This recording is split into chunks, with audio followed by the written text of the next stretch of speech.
Welcome to EncycloHub. In this video, we are discussing the factorial representations of polynomials in finite differences. It comes under the numerical analysis. So let's start. So first of all, in finite difference calculus, polynomial can be represented using following factorials या फिर हम इसको कह सकते हैं Pochhammer symbols instead of traditional power notations. देखिए simply इसको हम कुछ इस तरीके से लिखते हैं। जब भी आप फैक्टोरियल्स की बात करते हैं तो वो कुछ ब्रैकेट्स में ऐसे लिखा जाता है। अगर आपके ऊपर ब्रैकेट में कोई भी पावर है तो वो फैक्टोरियल पॉलिनोमियल होगा। और जब फैक्टोरियल, क्योंकि आप जानते भी हो कि फैक्टोरियल यानी कि जो हम ऐसा वाला साइन लगाते थे और इसको हम लिखते हैं मैथ में, इसको हम फैक्टोरियल लिखते हैं। तो सिमिलरली वही चीज़ है, बस इसको पावर n पे लिखा गया है। x की power x minus 1, x minus 2 and x minus n plus 1। अब जैसे कि अगर देखा जाए तो अगर किसी की पावर फैक्टोरियल की पावर 1 है तो उसको x ही लिखेंगे। अगर x की पावर 2 है तो उसको हम x माइनस 1 लिखेंगे, या फिर x की पावर 3 है तो इसको हम x माइनस 1 x माइनस 2 लिखेंगे। ठीक है। अगर हम बात करें कि इसके फॉरवर्ड डिफरेंस वगैरह के बारे में या फिर हायर ऑर्डर डिफरेंस के बारे में, तो कैसे करते हैं? तो एक होता है फॉरवर्ड डिफरेंस, इसको हम कुछ इस तरीके से लिखते हैं। फॉरवर्ड डिफरेंस लिखने के लिए आप इसका क्या करेंगे, एक तरीके से डिफरेंशिएशन कर देंगे और ये जो आ जाएगा आगे, ये आ जाएगा इस तरीके से। ये हो गया आपका फर्स्ट फॉरवर्ड डिफरेंस। हम बात करेंगे हायर ऑर्डर, यानी कि अगर if the power is k, then ये जो होगा वो होगा कुछ इस तरीके से formula n factorial n minus k factorial x to the power n minus k factorial, sorry k। अब यहाँ पे हम एग्जांपल्स ले लेते हैं। कुछ एग्जांपल, जैसे कि आपको एक पॉलिनोमियल दिया है x² और बोला है इसको पावर नोटेशन में, आपको इसको फैक्टोरियल नोटेशन में किस तरीके से लिख सकते हैं। तो आपको x² दिया है, उसको अगर फैक्टोरियल नोटेशन में लिखना है तो फैक्टोरियल नोटेशन में लिखने के लिए x2 प्लस x1। आखिर ये आया कैसे, इसको समझते हैं। क्योंकि हम जानते हैं कि x² जो है वो कुछ x माइनस 1 होता है, ये x होता ही है। इसको अगर मल्टीप्लाई किया जाए तो कुछ इस तरीके से होगा और फाइनली हमारे पास ये बनेगा। तो आप इसको याद भी रख सकते हो कि x² को कुछ इस तरीके से लिख सकते हैं। अब बात करते हैं आगे फॉरवर्ड डिफरेंस ऑपरेटर की, कि फॉरवर्ड ऑपरेटर डिफरेंस कैसे निकालते हैं। अगर इसका अगर मैं फॉरवर्ड डिफरेंस ऑपरेटर निकालना चाहूँ तो दोनों तरफ हमें फॉरवर्ड लगाना पड़ेगा। अब हम क्या करेंगे, राइट हैंड साइड का फॉरवर्ड डिफरेंस ऑपरेटर निकालेंगे, जैसे कि इन्होंने निकाला हुआ है delta x factorial 2 x factorial 1, ये पूरा हम ब्रैकेट में ले लेते हैं। देन हमें पता है कि जो 2 है वो आगे आ जाता है, एक तरीके से डिफरेंशिएशन टाइप का है, और ये जो आगे आएगा तो कोई फर्क पड़ना नहीं है। तो क्योंकि x का अगर डिफरेंशिएशन करते हैं तो हमें पता है क्या आता है, 1 आता है।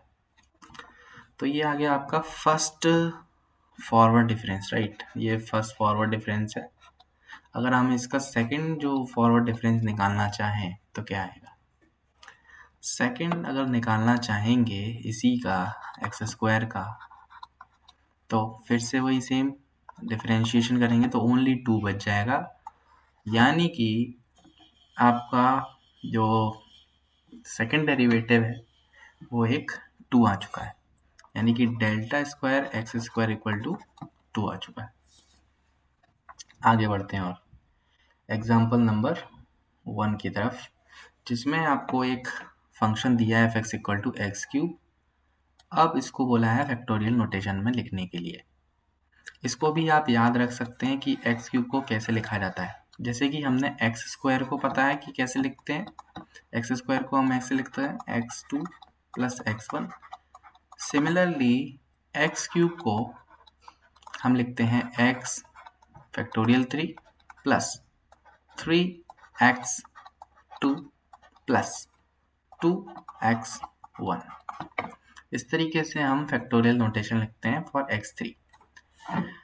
ठीक है, इसको आप बेसिकली याद ही कर लीजिए तो बेटर है, बार बार निकालने से बेटर है ना। अब हम बात करेंगे एग्जाम्पल नंबर 2 की, जिसमें आपको अप्लाइंग द फॉरवर्ड डिफरेंस लगाने के लिए बोला गया है और आपको बोला है कि फंक्शन है आपके पास एफ एक्स की पावर n, एफ एक्स और x to the power n, ये आपको फंक्शन दिया है और इसमें आपको फॉरवर्ड डिफरेंस लगाने के लिए बोला गया है। अगर आप फॉरवर्ड डिफरेंस लगाते हैं दोनों साइड, तो फॉरवर्ड डिफरेंस लगाने के लिए जब आप लगाते हैं तो n आगे और x की पावर n-1, इस तरीके से ये आ जाएगा। अब हम क्या करेंगे कि इसमें एक रूल अप्लाई करेंगे, लेट्स अप्लाई द रूल, जिसमें हम x की पावर 3 रख के देखते हैं, तो 3 रखने पर हमें ये मिल रहा है, जो होता ही है, हमें याद करने के लिए बोला था अभी मैंने। इसके अलावा अगर बात करें कि इसी का अगर मुझे निकालना हो डेल्टा क्यूब, तो कैसे निकालेंगे, तो ये कुछ ये वैल्यू आएगी, फिर सेकंड फॉरवर्ड डिफरेंस निकालेंगे तो ये आएगी, और थर्ड डिफरेंस वैल्यू निकाल रहे हैं तो ये आ रही है। अब फोर्थ पे हमारा लास्ट में 0 आ रहा है। यानी कि इससे ये पता चलता है कि अगर पावर सेम होती है, अगर डेल्टा की और इसकी पावर सेम होती है, तो कुछ ना कुछ कांस्टेंट मिलता है। क्या मिलता है आपको? कांस्टेंट मिलता है ना, जैसे कि आप देख पा रहे हैं कुछ ना कुछ कांस्टेंट मिलता है। लेकिन अगर इसकी पावर 1 ज़्यादा आ जाए तो ये हमेशा 0 हो जाएगा, ये हमेशा 0 हो जाएगा। ये हर एग्जाम्पल में आपको देखने को मिल जाएगा। ठीक है, और इससे ये भी पता चल रहा है ये क्या है, क्यूबिक, क्योंकि कांस्टेंट तक अगर हम देखें तो क्यूबिक इक्वेशन है ये, है ना। नेक्स्ट फार्मूले की और बात करेंगे, न्यूटन्स फॉरवर्ड डिफरेंस फार्मूला जिसको हम कहते हैं, उसकी और बात करते हैं। तो न्यूटन फॉरवर्ड डिफरेंस इंटीग्रेशन जो फॉर्मूला है वो कुछ इस तरीके से दिखता है और हम काफ़ी देर से पढ़ते भी आए हैं, तो आप इसको बेसिकली याद कर लीजिए, बेटर है। तो हम इसको कैसे याद किया था, p-1 कुछ इस तरीके से किया था, लेकिन यहाँ पे क्योंकि हम फैक्टोरियल नोटेशन पढ़ रहे हैं, तो हम इसको ऐसे भी लिख सकते हैं x की पावर 1, जो कि x, जैसे p की पावर, जैसे p की पावर 1 है तो हम इसको p ही लिखेंगे, p की पावर 2 है तो p-1 लिखेंगे ना। तो इस तरीके से आपको लिखना है, सिंपल। तो ये वही चीज़ है और कुछ एक्स्ट्रा नहीं है। अगर आपको याद हो तो, अगर आपने पुरानी वीडियो मतलब डेल्टा ऑपरेटर की वीडियो देखी हो तो वो सब सेम ही है। तो हम इसको इस तरीके से लिखते हैं, डेल्टा स्क्वायर f0 अपॉन में 2 फैक्टोरियल। सिमिलरली ऐसे ऐसे और आगे की तरफ बढ़ते जाएंगे। अब यहाँ पे कुछ वैल्यूज दी हैं आपको, x और fx की वैल्यू, फिर इसमें डेल्टा स्क्वायर की वैल्यू निकालनी है और फाइनली उसमें पुट करके हम वैल्यू फाइंड करेंगे। ठीक है, बस इतना सा है, इसमें वैल्यूज रखनी है और आपको फाइंड करना है ना। अब एग्जाम्पल नंबर 4 की तरफ बढ़ते हैं। इसमें एग्जाम्पल नंबर 4 में क्या कह रहा है, फैक्टोरियल रिप्रेजेंटेशन ऑफ क्वाड्रेटिक। देखिए आपको क्वाड्रेटिक इक्वेशन दी है, इस क्वाड्रेटिक इक्वेशन को आपको फैक्टोरियल्स में चेंज करना है कि तो कैसे करेंगे। देखिए वैसे तो हमें पता है कि क्या होता है फॉर्मूला इसका, x2 प्लस x1, ये हमें पता था, लेकिन अभी हमने इसको प्रूफ नहीं किया था कि प्रूफ कैसे करते हैं। तो इसके लिए आप प्रूफ करने के लिए मैं आपको बताता हूँ कैसे करते हैं। देखिए होता क्या है कि क्योंकि ये क्वाड्रेटिक इक्वेशन है, तो हमारे पास जो कोफिशिएंट्स होंगे वो होंगे 3, a0, a1 और a2, क्योंकि पावर 2 है तो 2 तक ही रहेगा। इसके अलावा यहाँ पे जो फैक्टोरियल्स रहेंगे वो रहेगा x की पावर 2 और x की पावर 1। ये आपको इतना ध्यान रखना है। अब हमें क्या करना है, इनकी वैल्यूज को रख लेना है। यहाँ पे x आएगा, यहाँ पे x-1 आएगा। सिमिलरली यहाँ पे a1 x ही आएगा और यहाँ पे क्या लिखा है, x2 लिखा है। जब हम इनके कंपैरिजन करेंगे, चलिए इसको और सिंप्लीफाई कर लेते हैं, a2x² minus a2x plus a1x plus a0। अब जैसे कि अगर आप यहाँ पे हर एक उसका कोफिशिएंट को कंपैरिजन करेंगे, जैसे कि यहाँ पे x² और x² का, तो a2 की वैल्यू यहाँ पे 1 मिलेगी। ठीक है, ऐसे ही अगर यहाँ पे क्योंकि x की पावर 1 है नहीं, तो इसका मतलब इसका कोफिशिएंट क्या होगा, 0 होगा। तो कोफिशिएंट क्या है, 0 होगा। तो यहाँ पे हम देखें लेफ्ट हैंड साइड में, राइट हैंड साइड में, यहाँ पे a1 minus a2 equal to 0, तो a1 इक्वल टू a2 हो जाएगा, और a2 की वैल्यू क्या है, 1, तो a1 की वैल्यू भी क्या होगी, 1। ऐसे ही a0 की वैल्यू डायरेक्टली निकाल सकते हैं, 0 है। अब तीनों की वैल्यू हम इसमें पुट कर देंगे और फाइनली हमारे पास आंसर आएगा, क्योंकि a की वैल्यू, a0 की वैल्यू 0 है, तो ये खत्म हो जाएगा। और फाइनली जो हमारे पास बचेगा वो बचेगा ये दोनों, ये और ये। ठीक है, इस तरीके से ये हम निकालते हैं। अब हम बात करते हैं और आगे, जिसमें हम क्या कर रहे हैं, इसमें डेल्टा को अप्लाई करना सिखा रहे हैं। अगर आपके पास x² है और x की पावर 2 इस तरीके से, क्योंकि हमें पता है ऐसे लिखते हैं, और इसमें अगर डेल्टा ऑपरेटर लगाना चाहे तो कैसे लगाते हैं।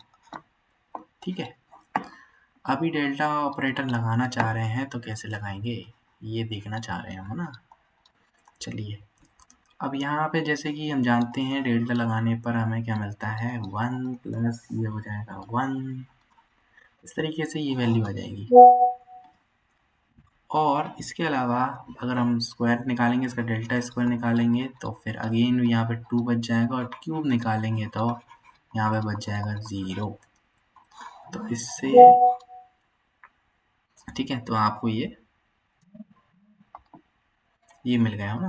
और इसके अलावा कुछ और एग्जांपल्स दिए हैं, वो आप देख सकते हैं। फैक्टोरियल नोटेशंस वगैरह आपको दिए हैं क्यूबिक के लिए, और लास्ट एक दिया है न्यूटन फॉरवर्ड भी दिए हैं, तो ये आप देख सकते हैं ना। ठीक है, चलिए मिलते हैं अगली वीडियो में नए टॉपिक के साथ।